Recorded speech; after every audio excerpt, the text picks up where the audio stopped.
Tātad, pieņemsim, jūs vēlaties apkalpot savu viesi, ja? Un jūs nezināt kā, un jūs nezināt savus pienākumus un darba principus. Arī darba principus un arī tādus noteikumus vai detaļas, kuras vajadzētu ievērot, kuras, pieņemsim, tu nezini.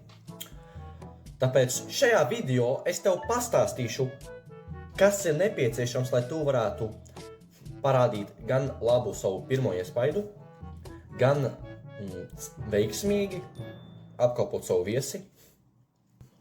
Tāpēc pirmā lieta, ar ko mēs sāksim, būs apģērbs. Pirmkārt, šādā apģērbā jūs nevarēsiet apkalpot savu viesi, tāpēc jums vajadzēs baltu krāklu un melnas bikses. Pa virsu baltiem krāklam melnu žaketi ieteicams un vēl balto tradicionālo dvielīti.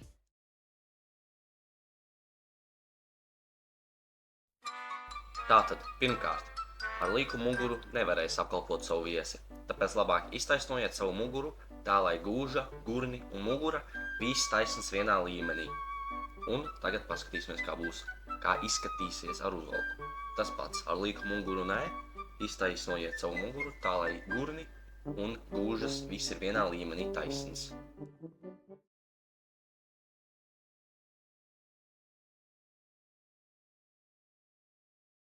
Tad, kad tu veidosi savu pirmo iespaidu uz viesi, nestāvi vienkārši istabas vai zāles stūrī un veido acu kontaktu ar savu viesi tā, lai viņi zina, kur tu vēlies viņus norādīt. Piemēram šādi, ar roku kustībām norādi, kur jāiet un norādi viņu galdiņu.